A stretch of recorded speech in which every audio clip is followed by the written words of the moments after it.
Alright, in this video we're going to talk about what are called for loops.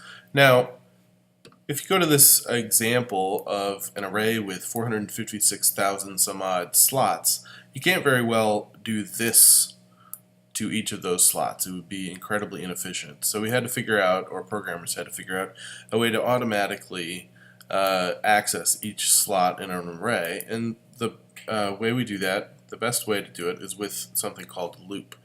So a loop is can be a weird concept for some students when you first see it. It's actually fairly straightforward. So I'll write an example loop first.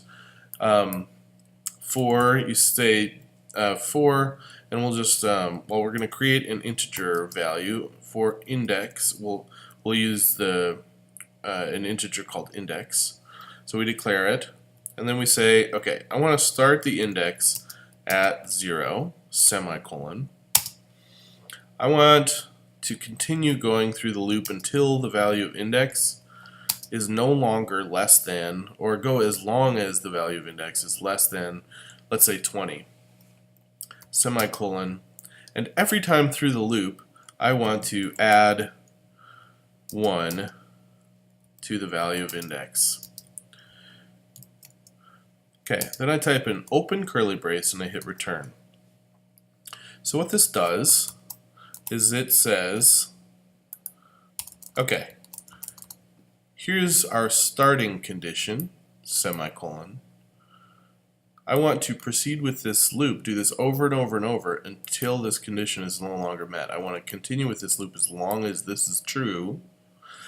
And every time through the loop, I want to do this to the value of index. So what is this going to do? Well, it's going to start index at 0. It's going to execute all of the code inside the curly braces. And then it will go up and add 1 to index. So now the value of index is going to be equal to 1 because it started at 0. And then it'll do this check. Is 1 less than 20? Yes, it'll continue doing that. So let's just print out the value of index. System.out.println index colon plus index. And if we run our program, I'll comment out these other println statements.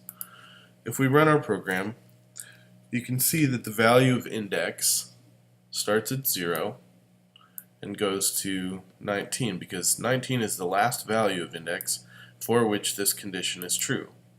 Once the index becomes 20, it is no longer true that index is less than 20, and so the loop exits. So this is a very, very useful and common technique for looking at arrays. But I will get to that in the next video.